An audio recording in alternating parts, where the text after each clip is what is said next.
Bienvenidos a este nuevo capítulo de la Sexta Provincia Podcast, donde vamos a hablar de La Máscara de la Muerte Roja de Roger Corman, una adaptación del cuento homónimo de Edgar Allan Poe. Hola, hoy me toca presentar una película a mí, una película frente a la cual yo le tengo mucho cariño. Es de estas películas que no son perfectas, no son, a lo mejor es discutible que es una gran obra, pero que a mí cuando la vi cuando era muy pequeño, en aquellas tardes de cine, junto a mi abuelo, me marcó mucho, como es La Máscara de la Muerte Roja del año 1964, dirigida por Roger Corman. Roger Corman a lo mejor no es tan conocido para los que no saben mucho de cine, pero él tiene a su haber 56 películas y fue productor de 415 películas, ¿ya? Él además tiene la característica de haber sido profesor o de enseñarle a otros directores, ya como Francis Ford Coppola, Martin Scorsese, Ron Howard, el Peter Bogdanovich, que lo vimos la semana pasada, Jonathan Demme, James Cameron, y actores que comenzaron su carrera con él, varios también tengo, Jack Nicholson, Peter Fonda, Bruce Dern, Dennis Hopper, Robert De Niro, además de el gran Vincent Price, que trabaja con él en esta película, y de otro importante que yo recuerdo mucho y que lo conocí gracias a las películas de Corman, que es Peter Lorre, ¿ya? Esta película del año 64, La Máscara de la Muerte Roja, se inspira, en realidad es una adaptación muy libre del cuento de Edgar Allan Poe, pero mantiene mucho del espíritu original. Y otra cosa que es importante o quería contarles, es que también hay otro cuento de Poe en el que se inspira, que se llama Hop Frog, que es como Sapito Saltarín, ¿ya? Que es un cuento no muy conocido de Edgar Allan Poe y que tiene, en el que se basa toda la subtrama del Sapito Saltarín que aparece en la película, ¿ya? El enano, el bufón del príncipe próspero, ¿ya? Esta película también es muy recordada por los críticos de cine. También yo me la encontré después en el libro de Ascanio Cavallo y Antonio Martínez, 100 años claves del cine. Para ellos es una película clave de la época de los 60, porque el estilo de producción de Roger Corman es un estilo que marcó pauta en Estados Unidos. Él hacía lo que se conoce ahora como cine B, un cine de bajo presupuesto, en que tenía muchos efectos especiales, mucho de género, pero que en el fondo se vuelven películas de culto. De hecho, Roger Corman en 1990 sacó una biografía que el nombre lo dice todo. Dice: ¿cómo realicé un centenar de películas en Hollywood y nunca perdí un centavo? ¿Ya? Así que los invité a ver esta película para ver otro tipo de cine, un cine que a lo mejor, como les digo, es barato, a lo mejor tiene algunas fallas de guión, pero en el que se nota mucho cariño a lo que es el cine mismo, a su obra, y en el que yo destaco, además de la historia, destaco la actuación de Vincent Price. Creo que esta es la mejor actuación dentro de todos los trabajos que él hizo junto a Roger Corman. Y lo otro que también destaca mucho es la fotografía y el uso del color, que en esta película, creo que no lo mencioné, pero esta película el director de fotografía fue Nicolas Roeg, ¿ya? Que es otro director muy famoso de culto, ¿ya? Que hacía películas de horror y que en el fondo él se preocupaba mucho del color. Y aquí el uso del color, personalmente lo encuentro maravilloso. Los invito a comentar qué les pareció la película y que me digan su parecer. Andrés levantó la mano. Cuéntenos, Andrés.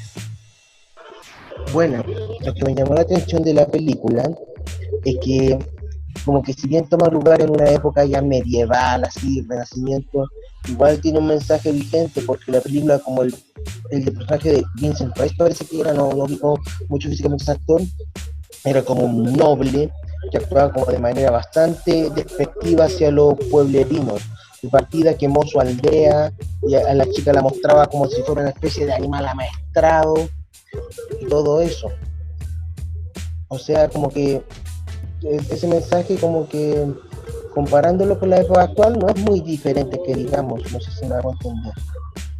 Sí, sí, yo también pienso eso, que tiene muchas cosas con la historia actual, no solo por el tema de la pandemia y de que este era un grupo de personas encerrado en un castillo, sino que también por el discurso subversivo que tiene de mostrar a la, bueno, también parece a esta época, la clase dirigente, cómo se encierra y no se preocupa del resto en medio de una pandemia, y sobre todo el discurso del mismo Próspero, que a mí cuando yo era chico me traumó encontrarme una persona que era declaradamente satanista, ¿ya? Era declaradamente satanista, así que eso me encantó. Francisca y después Sebastián, ahí ese fue lo que vi el orden de levantar las manos.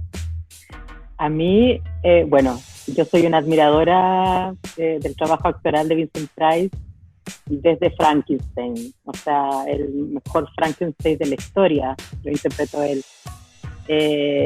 Hay una cosa con él que es el que sostiene con su actuación toda la película. O sea, es imposible, la cámara está todo el rato cuando él está en escena con él, y eso es como una adulación también al actor. Entonces a mí me llamó la atención, la opción del director también de estar todo el rato con él. De hecho, también hay guiños al vampirismo, cuando están en la sala negra y ella está tratando de unirse al demonio y él está como en un ataúd. No se alcanza a notar bien, pero también hay guiños ahí. Hay muchas cosas que hicieron como resaltar además los trabajos de este hombre. A mí su mirada, el porte, por un tipo muy alto además, y yo siento que para la historia te la compro todo el rato, Héctor, que te haya dado susto de niño, porque el tipo tiene una mirada como súper intensa y uno le cree que su sueño es ser como casi que el segundo Satán, o sea, la maldad misma. La historia se aleja bastante en momentos del cuento original, ¿eh? A mí me eché de menos yo voy a hablar un poco de la historia. A mí me eché de menos el tema del reloj de ébano que se nombra tanto en el cuento, de su sonido y cómo va perturbando y cómo va marcando un ritmo. Yo cuando leí el cuento primero pensé que iba a tener incluso en el montaje, me imaginaba que ese tipo de sonido iba a servir para el montaje de la película, y eso yo no lo vi. Bueno, me estoy enredando, estoy hablando de distintas cosas al tema, pero sí quería al tiro plantear el tema del gran Vincent, que es un monstruazo de la actuación, valga la cosa de ser un monstruo. De hecho, yo no sé si ustedes saben, pero Tim Burton hizo un cortometraje que se llama Vincent y que fue inspirado en el trabajo de él. De hecho, él pone la voz. Él pone la voz, sí, y era el personaje protagonista de ese corto. Su sueño era ser como Vincent Price. Entonces, o sea, si las personas que nos están escuchando no han visto ese cortometraje, véanlo, porque fue uno de los primeros trabajos de Burton, pero notable, sobre todo para los que tratamos de hacer algo de cine y partimos en pequeños formatos. Ese era como mi comentario. Solo agregar que la última película que actuó Vincent Price fue en El joven manos de tijera de Tim Burton. Sebastián. Bueno, yo no alcancé a leer la novela, y yo no soy muy buen lector. Siempre me ha llamado la atención la estética esa como entre medieval, medio cuento de hadas, que son como cuentos, relatos como de la Edad Media, ¿cachai? Que lo adaptaron después como en la época como del romanticismo literario, y creo que eso es como lo que está como en la cultura popular. La cultura popular nos muestra ese tipo de estética cuando se habla de esa época. Es con eso con lo que yo me crié, viendo tele, viendo películas, y siempre me ha llamado la atención. Lo que me gustó es que en un contexto así se trata de un tema actual como de una pandemia, una enfermedad, y cómo poderosos tratan de huir de ella y abusan también de la gente pobre, abusan de su poder, ¿cachai? Es algo que se está viendo, y por lo general cuando yo trato estos temas como la pandemia o el abuso de poder, lo veo desde mi punto de vista, como desde la gente que es de bajos recursos, ¿cachai? pero esta película lo presenta desde el punto de vista de un poderoso. Y eso también como que te saca un poco de la visión que uno tiene y es como si uno conociera el lado como oculto del poderoso y es más patético todavía, más odioso. Eso es lo que me gustó de la película, como que me presenta a esos poderosos que uno ve en la tele, como Piñera, como Mañalich, que uno de por sí ya lo aborrece, pero esta película me hace estar como cerca de ellos y ver que son más patéticos todavía en la vida íntima. O sea, lo que acaba de decir Sebastián es absolutamente cierto. Y esto que hemos tocado en algunas otras veces dentro de nuestro mismo podcast, cuando hemos hablado de otras películas, cuando se tocan temas que son universales y temas que dentro de la humanidad siguen repitiendo. El abuso del poder, la diferencia de clase, el que tiene plata como abuso sobre el que no la tiene, y todo ese tipo de cosas que siguen existiendo y cómo el que tiene el poder lo usa y lo abusa. Entonces, en desmedro de toda la gente que está bajo, se supone que es su nivel. La analogía que decía Sebastián recién con respecto a nuestros actuales dirigentes políticos es absoluta y totalmente, se hace una analogía con ellos. Entonces, ¿cómo un texto que se puede interpretar de acuerdo a la versión de un director nos hace hoy día? Esto fue rodado en el año 64, creo, o se estrenó el 64, puede haber sido rodado antes, pero además nos pone en una discusión hoy día nosotros comparando con esta realidad de este pequeño Chile. Si bien es cierto que es una película que se realizó con una mega producción, con unas escenografías demasiado espectaculares, la Cata nos puede contar un poco del arte de lo que vio ahí también. Una cantidad de derroche en el tema del arte que es impresionante. O sea, a mí me distanció en algunos momentos y hasta me dio risa, pero es porque ha pasado tanta historia y tanto cine después. Entonces, cuando chorreaba la sangre sobre la cara ya roja, y era una sangre que se veía como casi anaranjada, era muy raro y era muy chistoso. Y pero sin embargo, lo que no es chistoso es que cómo se siguen repitiendo en nuestra historia por el hecho de ser seres humanos que siempre estamos en la misma. El que tiene el poder quiere abusar del poder. Entonces, da rabia, dan ganas de que eso cambie alguna vez. El tema de las enfermedades, el tema del encierro, el tema de cubrirse con máscaras y taparse siempre y ocultar las verdaderas personalidades y bajo una máscara de poder hacer cada barbaridad que se les ocurra. Lo que hace el enano cuando lo disfraza de simio al otro y lo quema ahí delante de todos. Y después el próspero lo único que dice, por favor limpien esto para poder seguir bailando. O sea, es de una brutalidad y que nosotros nos debiera hacer como pensar, ¿seguimos exponiendo esas cosas en el cine? ¿Seguimos contando estas historias?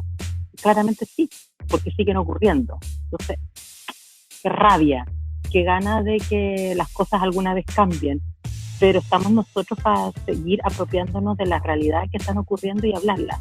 Hoy en día no tenemos las máscaras de fiestas de ellos, hoy en día todos estamos con la famosa mascarilla por el coronavirus, pero también nos podemos ocultar a través de esa máscara. ¿Qué opinan? Está muy interesante toda esa conversa y la analogía que hacen con el momento que estamos viviendo. Bueno, fíjate que viendo la película recordé todas esas películas que eran domingueras antes, que pasaban en los canales del Estado en Venezuela, y eran unas películas de clase B, así como las de Roger Corman, pero que uno los mantenía emocionado por verla una y otra vez, porque la película tiene eso, y es lo que más o menos dijo Héctor, que Roger Corman hacía un cine que aparte que era barato, porque esta película si bien tiene bastante utilería y escenografía, me imagino que estará realizada en estudios, en muy pocas locaciones, y además de eso la película leí que se hizo en 5 semanas, eran unas películas que se hacían como en poco tiempo y costaban poco dinero en realidad, y Roger Corman lo dijo, nunca perdió un dólar en ninguna de sus películas. O sea, eran películas que... Leí algo también que él hizo un comentario de que para tener éxito se debía ser tanto artista como comerciante, como administrador, como alguien que supiera de negocios para tener éxito en el cine. Es decir, no podíamos solamente quedarnos en lo artista, en que nadie lo entendiera o en que fuese muy apelando al conocimiento artístico y teatral o cinematográfico del público, sino también teníamos que darle cosas que a ellos les gustara para que la película pudiera venderse y pudiera ser interesante para el público. Y me pareció esto en la película, si bien nunca quizás la encontraremos entre las mejores películas del cine, pero sí es una película que se digiere, que uno lo mantiene atado, lo mantiene interesado en la película y que tiene muy, muchas cosas buenas, sobre todo a lo que quería referirme. Bueno, tendría que decir que Vincent Price lo conocí fue como en la voz de Thriller, esta narración de Thriller y la risa final, pero después viendo más, bueno, lo vi en El joven manos de tijera, lo conocí también por la narración de este cómic que hace Tim Burton, y bueno, todo el montón de películas que tiene Vincent Price. Que como dijo Frank, obviamente destaca su actuación y más que su actuación, la presencia que tiene, no sé si da la voz, también los planos que lo ayudan, ¿no? Como decir, claro, este es el divo de la película, porque las otras actuaciones son un poco menores. Quizás la actuación del enano fue la que más me gustó, porque pienso que es muy natural, muy, muy correcta, quizás la de Vincent Price es un poco como engolada, como estos galanes de teleserie de los 70, de los 80, que todavía era con voz impostada, con engolación en su voz, pero la de enano me gustó más que eso. También un poco de la actuación, estuve investigando sobre la niñita, que parecía que era como una mujercita o como una enana, pero no, es una niña, y lo que hace allí es doblar la voz que escuchamos es de otra actriz, pero en ese momento es una niñita, pues tendrá unos 8 años. Entonces me gustó mucho de la película la cinematografía, la fotografía primeramente, con toda esta iluminación que hace, que nos remite al horror de la película, que es un género de horror, porque es un género sobrenatural que nos causa espanto, nos causa miedo, a diferencia del terror, que es otra cosa, pues que también causa miedo, pero no hablamos de cosas sobrenaturales. Entonces en este género de horror la iluminación está muy bien retratada.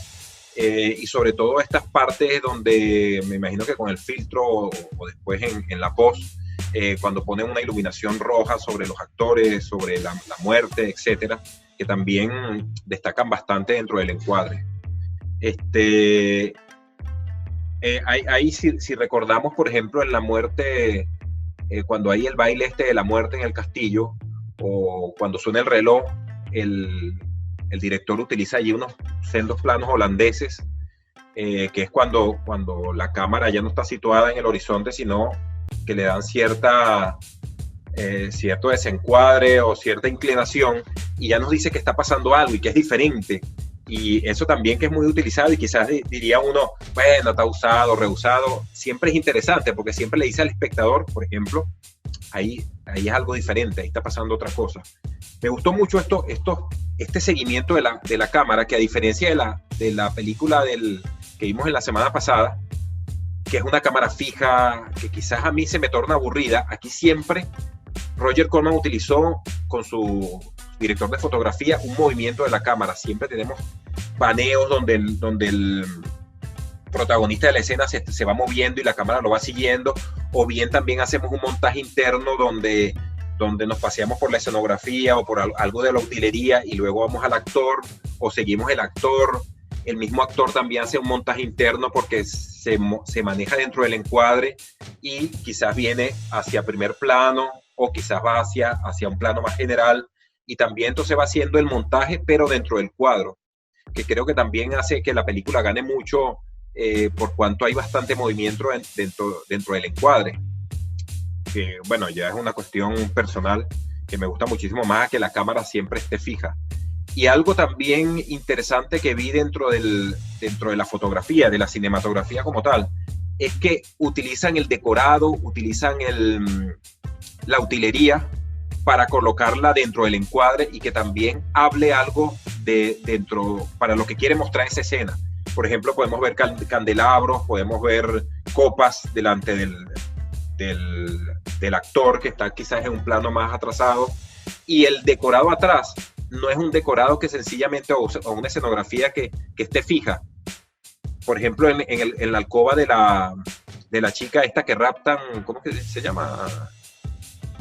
Juliana es la mala y ella se llama, bueno, no recuerdo. Ella... Francesca. Siempre vemos, por ejemplo, vemos atrás que las cortinas no están fijas. Las cortinas se están moviendo con una brisa que también le mueve el cabello a ella. Eso también nos está diciendo algo. Es eso que Kurosawa lo hacía mucho, que es como movimiento dentro del encuadre, que siempre es interesante, porque cine es eso, pues cine es sencillamente imagen en movimiento.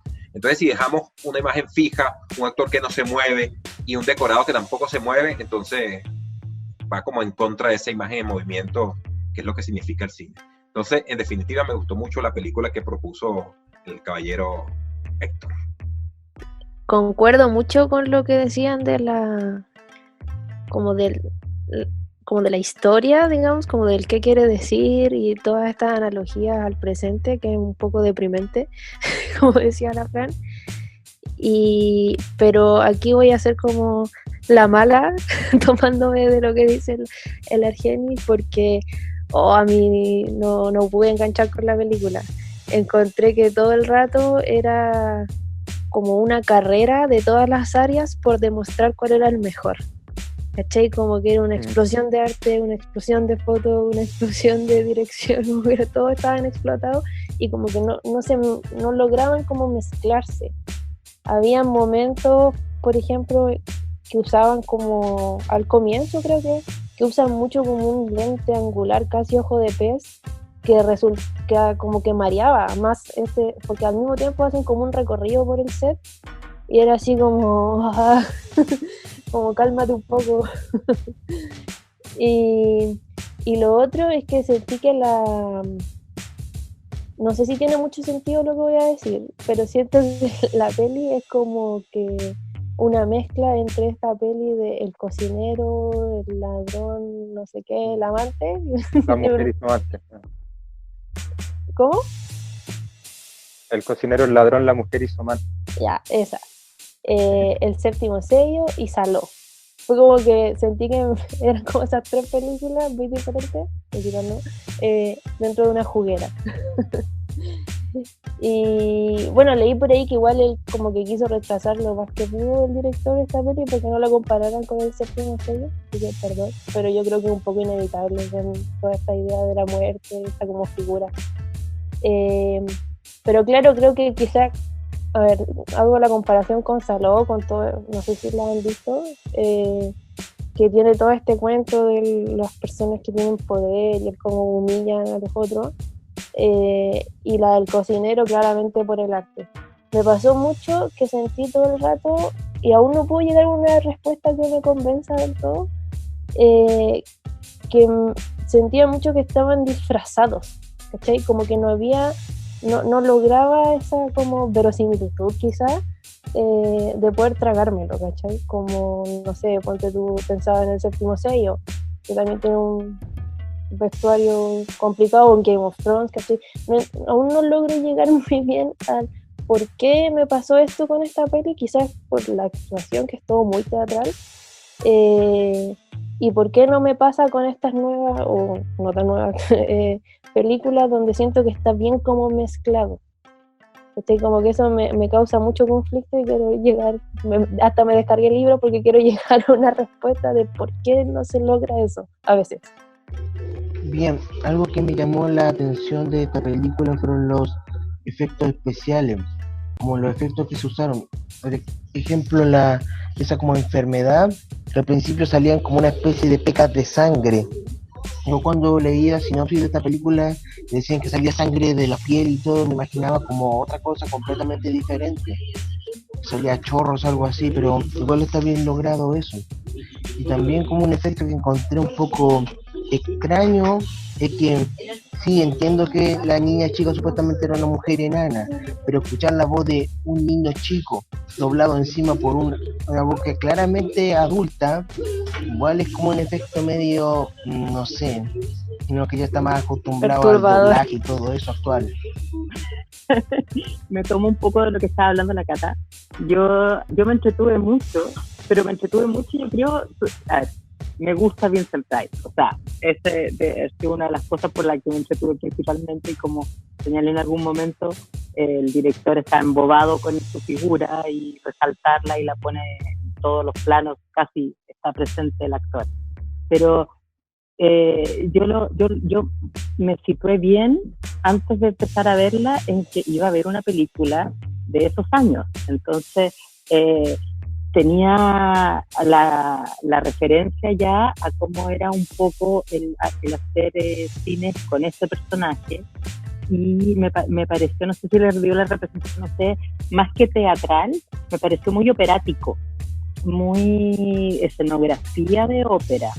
Quizás incluso con eso que estabas comentando tú, Héctor, de que no sé, el tipo no gasta grandes dinerales en esa película, pueden haber sido decorados reutilizados, reciclados, ¿ah? Y eso es un buen punto por la época en que Fueron reutilizados.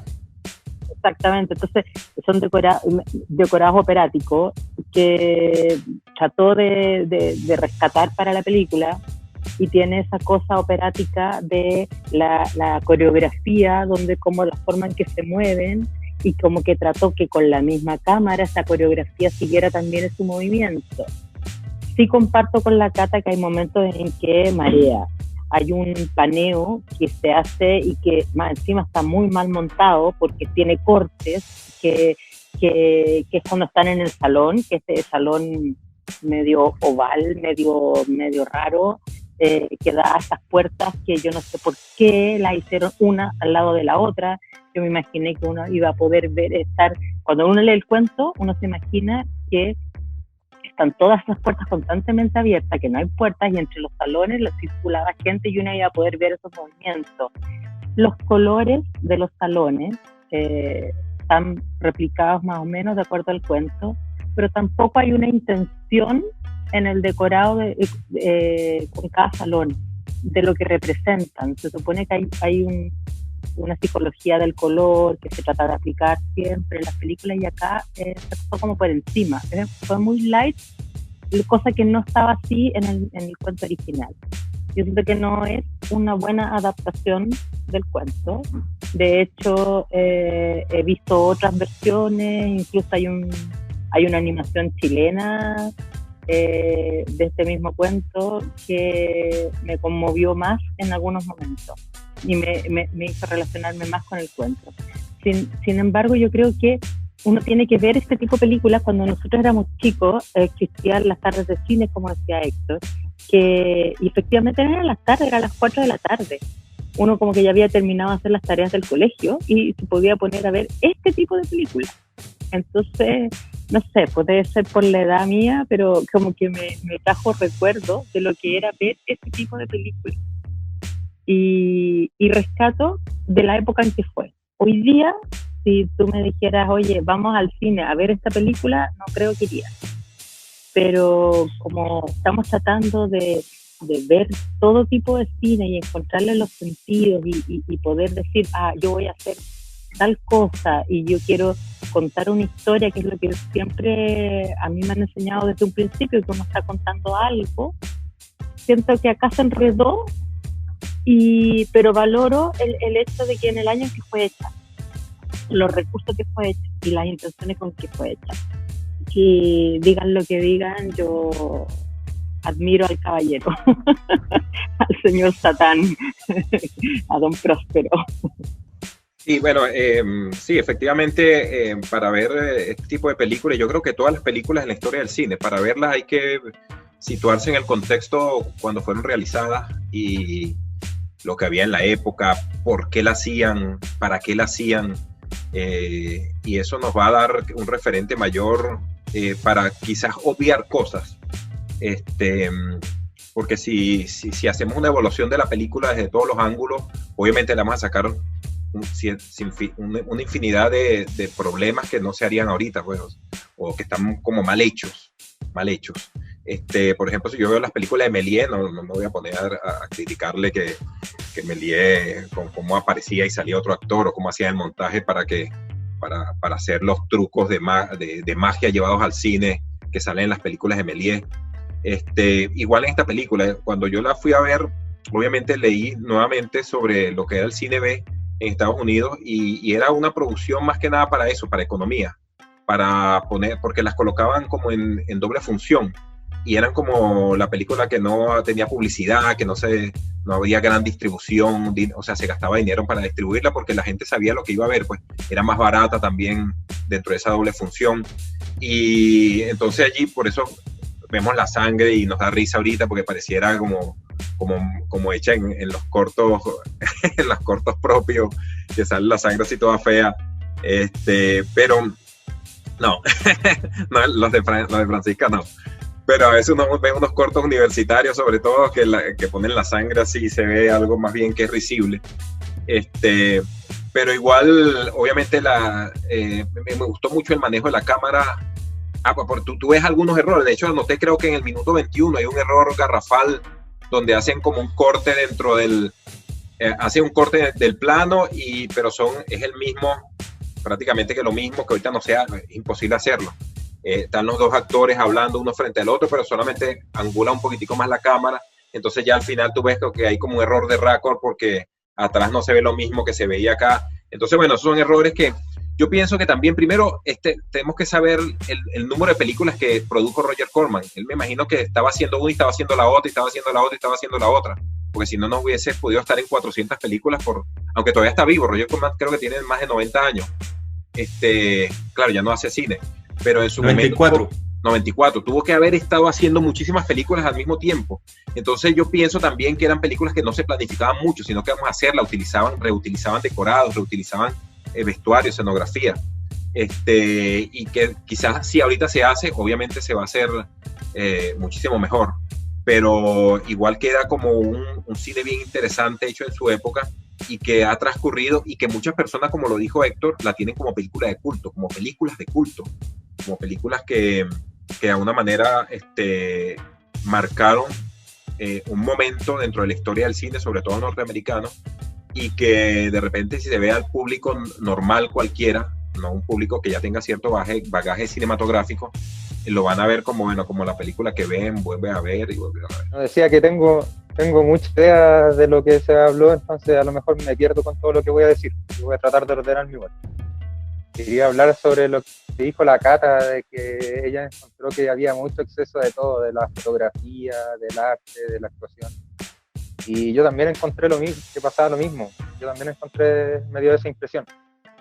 Pero eso mismo me remonta a la época de los 60. Es como lo mismo que encuentro, por ejemplo, en la serie de Batman de los años 60. Hay exceso de todo, de colores, de actuación, de coreografía, de la música, del sonido, todo. Entonces encuentro que por ese lado funciona estéticamente, por lo menos a mí me lleva a esa época. También me hizo recordar que una vez un profesor de apreciación audiovisual nos dijo que, por ejemplo, los locales como McDonald's tienen colores bien chillones y bien saturados como el amarillo y el rojo para que la gente se canse rápido visualmente. Entonces llega, coma y se levante rápido del local para que llegue otra persona a ocupar la mesa y así funciona. Entonces, de hecho, en una escena de eso también, pues, dice que encerró amigo en una pieza amarilla por 5 años, 6 años, y cuando salió de la pieza no podía ni siquiera ver el sol, y lo nombra como ejemplo para saber cómo actúan los colores en la psicología. Entonces siento que a lo mejor a nosotros nos produce ese rechazo porque nos da el mismo efecto del McDonald's. Ver tanta saturación, como que queremos que avance luego la película y que termine luego para pasar a otra cosa, porque nos cansa visualmente. Esa es la impresión que me da a mí. Yo también quería hablar de la película y no es defenderla, sino que quiero que entiendan por qué en el fondo se vuelve de culto, porque esta película, yo estoy absolutamente de acuerdo con Catalina, que es mucho de todo, es muy barroca, es kitsch, es como una juguera, metámosle todos los conceptos habidos y por haber. De hecho, en algún momento incluso hasta leí, y no lo puedo encontrar ahora, así que no estoy 100% seguro, de que el guión se iba haciendo día a día. O sea, iban armando el guión al día. Porque esta película, los decorados, o sea, de hecho, toda la escenografía la encontraron y la utilizó Roger Corman porque estaba ahí. Lo mismo el tema del vestuario. ¿Y por qué trabajó también con tanto director y actor famoso? Porque estaban recién comenzando, en sus momentos eran baratos.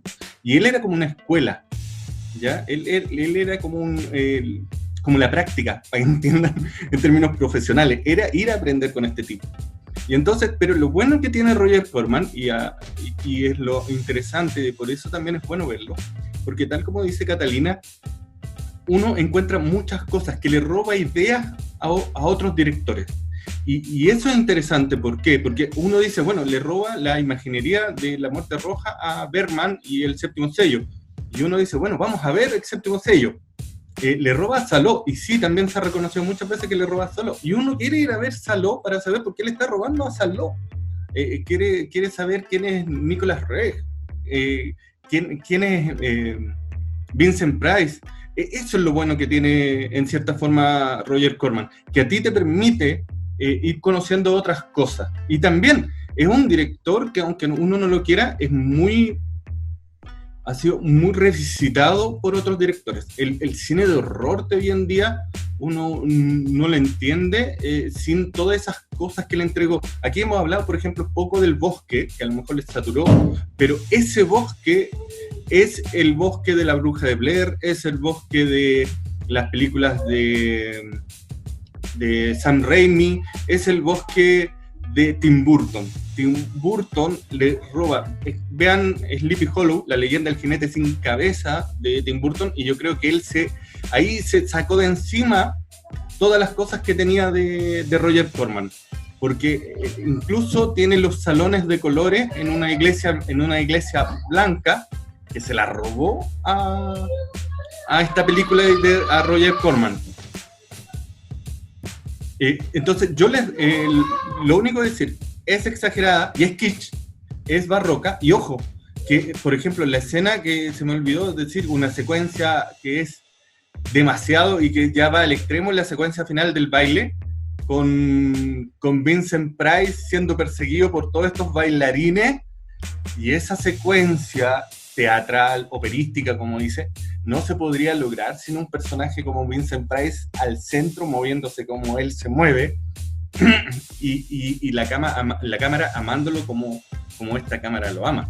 Y hay otra secuencia también que también uno puede criticar mucho, que es la secuencia del sueño de la Juliana, que es esa secuencia onírica, bien surrealista, que es como película de Salvador Dalí o de Buñuel, que aparecen una serie de demonios, pero ahí lo que realmente yo rescato y digo, bueno, dentro de esa coctelera están los colores y esos filtros que utilizó medio raros, y a la larga eso es lo que va pasando con la película, que tú la encontrás, claro, muchos defectos, pero vais viendo cositas y que decís, oye, sí, ¿sabéis qué? Eso lo vemos ahora, lo vemos con... se me olvidó cómo se llama el director de esta película de Clímax. No sé si vieron Clímax. Gaspar Noé. Gaspar Noé. El rojo de Gaspar Noé es el rojo de Roger Corman.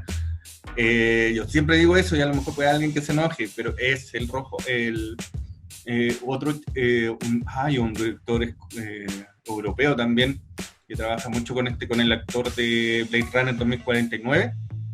También le roban mucho esas cosas, esos colores y esa saturación del color. Hoy en día se está reutilizando mucho, porque yo creo que también vieron a Roger Corman. Bueno, quiero recalcar dos cosas. Una, que el final, como que fue lo que habíamos hablado al principio, de que esto de los poderosos y todo eso, como que al final sería como una especie de karma, por decirlo de alguna forma, que al estar encerrados y todo, pero al final les da la enfermedad a ellos, se contagian y mueren. O sea que indicando que todos somos iguales en la muerte, no importa si es rico, pobre, feo, bonito, uno se va a morir igual. Y lo otro es que muestran esta figura de la muerte roja antropomorfizada, pero la muestran como un personaje, no como malvado, sino que solo está haciendo su trabajo nomás. Y generalmente las representaciones de los espíritus de la muerte, de la muerte, cosas así, siempre los muestran de manera como negativa, como demonizándolos. Ejemplo de ello, Hades, de la mitología griega. Pero aquí se muestra como una figura más neutra, que sí, está haciendo algo malo, pero es su trabajo y además que no se siente muy orgulloso de hacerlo tampoco. Me quería colgar de lo que estaba diciendo Héctor y un poco de lo que decía Jenny delante. Que sí, o sea, obviamente hay cosas que uno no les puede exigir, no sé, el tema de las mujeres, por ejemplo, que está cuático. Después, no sé, pues ahí, creo que ya es al final, cuando esta muerte empieza como a matarlos a todos y como que hacen ese corte, como que se acerca la tela, y en cada acercamiento se notaba el corte. Como si esas cosas, obvio que uno las deja pasar. Pero, por ejemplo, ahora que tú nombrabas, Héctor, esta escena surrealista, a mí me hizo mucho ruido porque dije, aquí siento que no está disfrazada. ¿Cachai? Como que ahí se me hizo verosímil. En la parte de cuando decía recién del personaje principal, Vincent Price, está como al final y todos lo tocan y lo rodean y qué sé yo.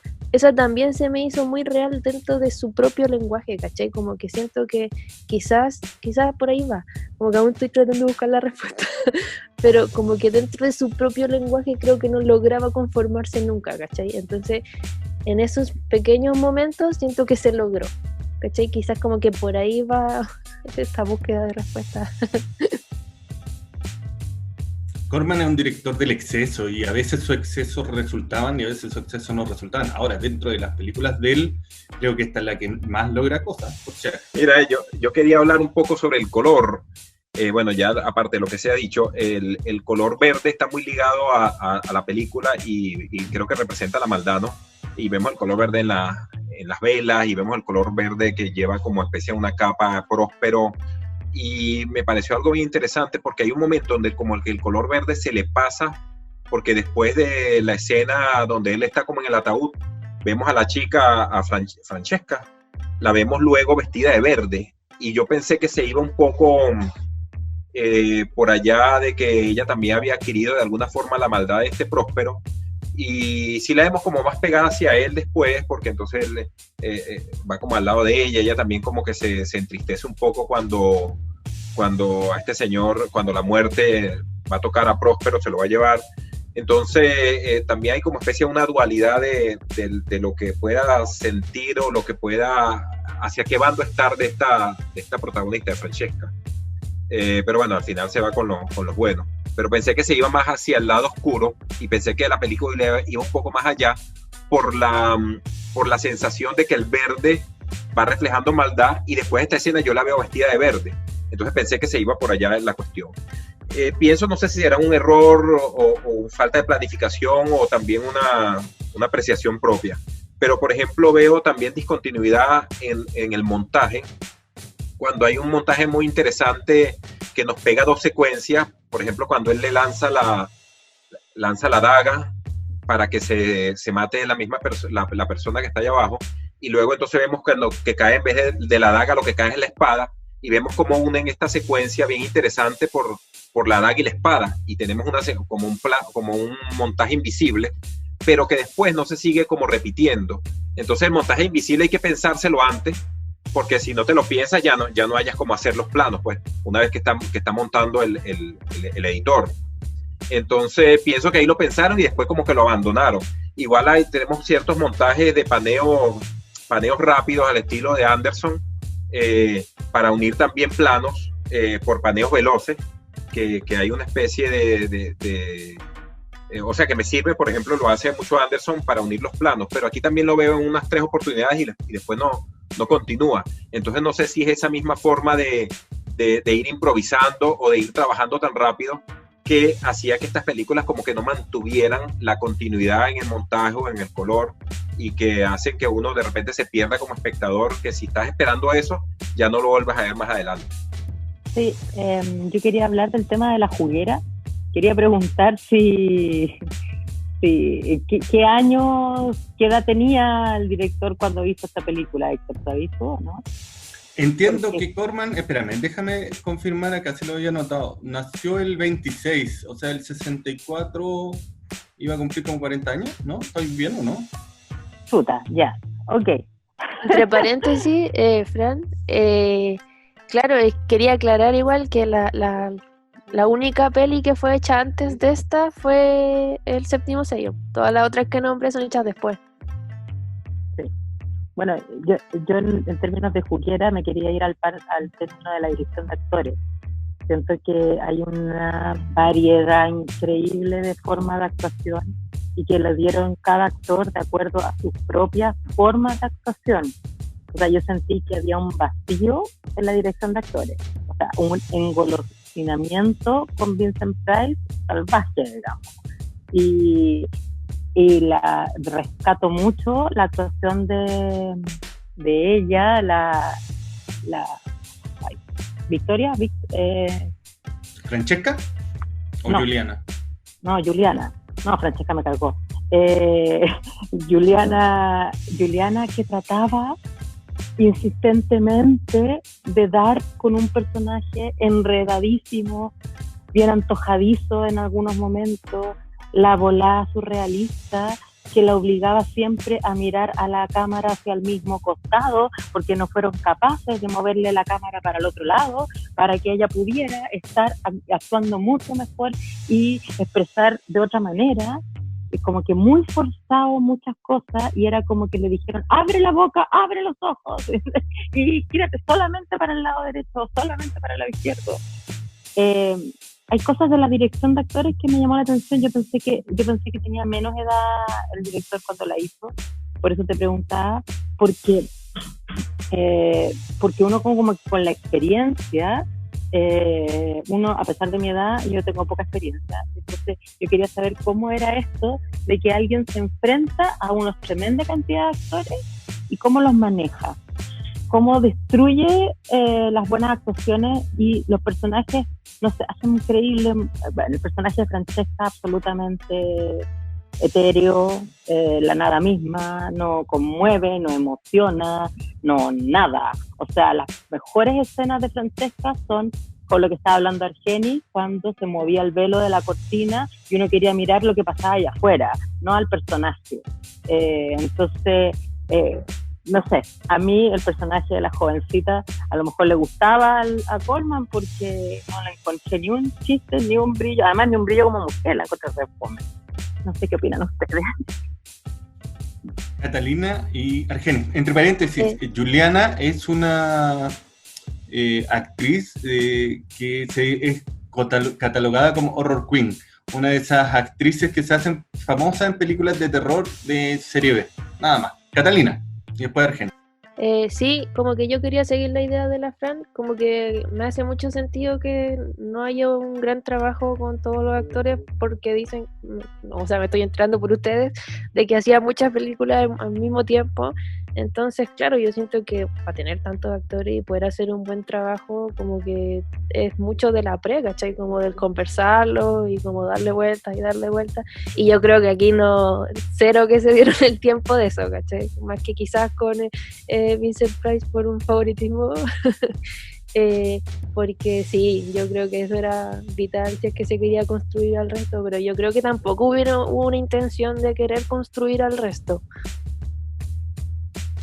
Ahora fíjate que están conversando sobre la actuación. Obviamente la película está dentro del género de horror, pero tiene bastante melodrama. Y sobre todo hay mucho melodrama en la actuación de Francesca y en lo que en el tema de la película, en la razón, el conflicto que la lleva a ella al castillo, que es, o sea, ahí mismo se me vino sobre todo al principio una película, una novela mexicana, una teleserie mexicana o venezolana de los 80, donde ella tenía que decidir entre el padre y el novio, el esposo, el pololo. Entonces ya eso obviamente de alguna manera, como diríamos, el horror, el género ya no lo hace totalmente puro, sino ya lo mezcla con otro género como es el melodrama. Y bueno, y sabemos que el melodrama siempre se ha tornado, sobre todo en el cine, un poco ridículo cuando no es bien hecho. Por ejemplo, el melodrama que hace David Lynch es magnífico, pero... Almodóvar. Exacto, el de Almodóvar, magnífico. Y aunque he visto unas películas, por ejemplo, bueno, de Almodóvar que como que se excede igual, pero igual pasa y pasa muy bien. Pero aquí se notó mucho, y sobre todo la actuación de la chica, de Francesca, es eso, pues, es sencillamente una teleserie. Su actuación es una teleserie que no es en el caso de esta actriz, la satánica, la Juliana, ni tampoco en este que queman vestido de simio, que también es otra actuación diferente y mucho mejor, y tampoco en el enano, que yo creo que son los tres que sobresalen, inclusive por encima de Vincent Price, de su actuación, y que es lo que hablaba Francisca con su adoración con Vincent Price, pero lo que hablaba, pues que veíamos, o no sé si Héctor o Francisca, que veíamos diferentes actuaciones. Ahora, yo me imagino que Roger Corman sí tuvo su director de actores en ese momento, o si bien porque era para aquello de ahorrarse el dinero del cine B, no sé si él mismo dirigiría a los actores, pero bueno, vemos entonces patas cojas por allí. Definitivamente, bueno, lo de la actuación no es unísona dentro de la película, y eso hace que choque mucho, como lo que decía Francisca, al ver un personaje como Francesca y después ver otra actuación diferente en Juliana. Aquí hay algo que es súper interesante respecto al tema de la actuación, el personaje del enano, porque Argenis al hablar uno de personajes, está hablando que esta película también tiene como varias historias paralelas, que en esta mezcla juguera que le digo yo, que van junto con la historia de Vincent Price y de Francesca, que podríamos decir que es la principal. Está la historia de su novio, está la historia de Juliana, y está la historia de Hop Frog, o sapo saltarín, que lo interesante también es que está inspirado en otro cuento de Edgar Allan Poe, un cuento de sus comienzos, ¿ya? Que no tuvo mucho éxito porque Edgar Allan Poe, sus cuentos son súper sutiles respecto del tema de contar la historia, son muchos con muchísimos subtextos, y Hop Frog es un cuento que que muestra mucho para el estilo de Edgar Allan Poe, ¿ya? Es como fuerte el final, y creo que por eso no está catalogado dentro de sus mejores obras, pero dentro de la historia de la película es muy interesante, y a mí me recordó otra historia de otro personaje, gente pequeña, un enano de Juego de Tronos, el Tyrion Lannister, que al final se robó la serie, porque lo muestra como la serie de Juego de Tronos muestra que el más inteligente, el más sabio, era el enano, con el defecto físico, y aquí da la sensación también con Hop Frog, que es un personaje que aun cuando se mueve por la venganza, es como el personaje que es capaz de darse cuenta de dónde está, ¿ya? A lo mejor choca en la historia el tema de que su enamorada lo haga una niña, me imagino yo, porque no se dio el trabajo Roger Corman de encontrar una actriz de ese tamaño, y le salía más barato contratar a una niña, que quizás ni le pagaron, y le pone una voz de una adulta, con tal de hacerlo rápido. Eso un poco choca, pero a mí me gusta mucho también esa segunda historia, es muy interesante. Bueno, yo iba a decir dos cosas, que a Roger le dieron un Oscar honorario, y de alguna manera también haciéndole honor a todo lo que hizo, aunque no haya quedado muy bien, pero todo lo que hizo, y que es importante, ¿no?, para la industria de Hollywood, porque también había un momento, ese momento también, bueno, la serie B también salió por aquella cuestión de la Gran Depresión norteamericana, y producir para hacer como un negocio, etcétera.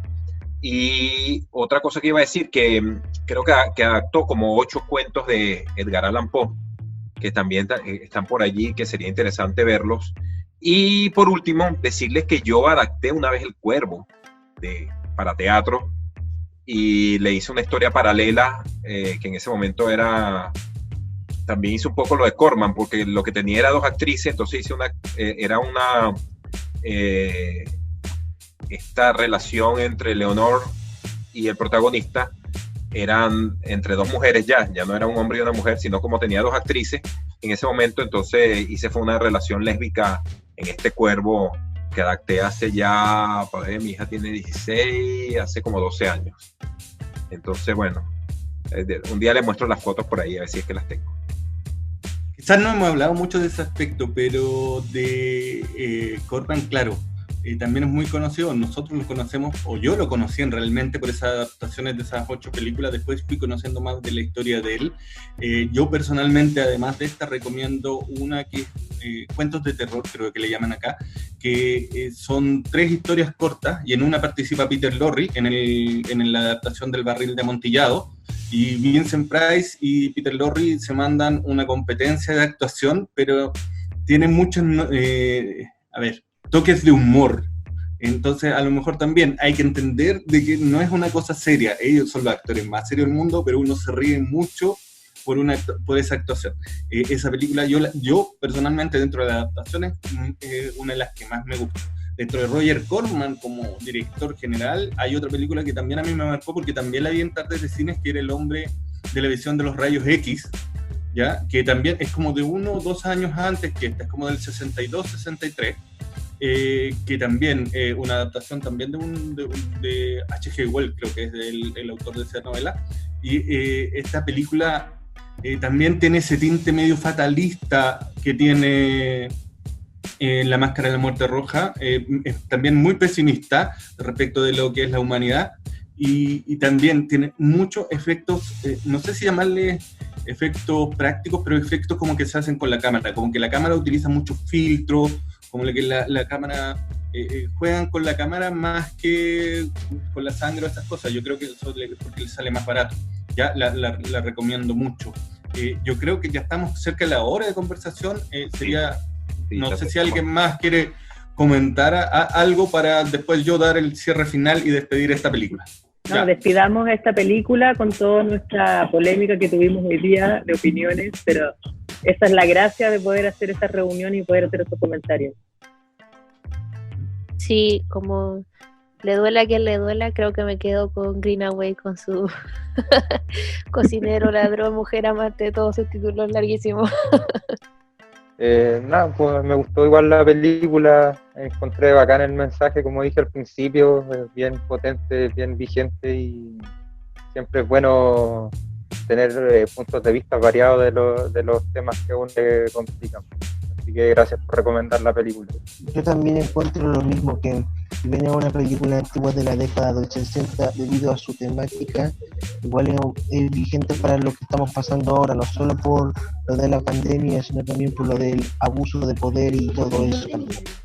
Ok, pues entonces eso fue, yo solamente cerrar diciendo que aquellas personas que se declaran fanáticos de día de Tim Burton tienen que ver esta película, tienen que ver las películas de Roger Corman. Yo les recomendaría también que vean a Mario Bava, que es como de la misma época, italiano, también, no sé quién le roba ahí, a quién, si Mario Bava a Corman o Corman a Mario Bava, no sé, ahí los que sean expertos me van contando, especialmente una película que Tim Burton la elogia como su favorita y que gracias a eso la vi, que es La Máscara del Demonio, preciosa película, en blanco y negro, véanla, la fotografía es increíble, también tiene los mismos problemas de esta película, pero la puesta en escena y la fotografía es preciosa. Y otra película también de Mario Bava, Black Sabbath, de donde le robaron el grupo de Ozzy Osbourne y compañía, robó el nombre, también son cuentos de terror. Acá parece que también se conoce como cuentos de terror porque son cuentitos de terror, pero ahí aparece Boris Karloff, ¿ya? Así que véanla también, preciosa estética. Son películas que el mundo de Tim Burton le debe mucho. James Wan, que hace películas de horror, El Conjuro, todas esas cosas, le han robado a estas películas y se han inspirado en ello. Así que con todos sus defectos, por algo le dieron el Oscar honorífico en 2009, porque mucha gente aprendió con Roger Corman, al igual que yo.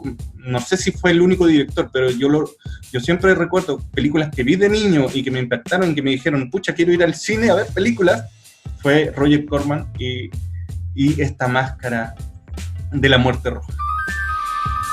Hemos llegado al final de este capítulo y les agradecemos su compañía y los dejamos invitados para la próxima semana, que vamos a hablar de Rebelión en la Granja, primera película animada británica de los años 50.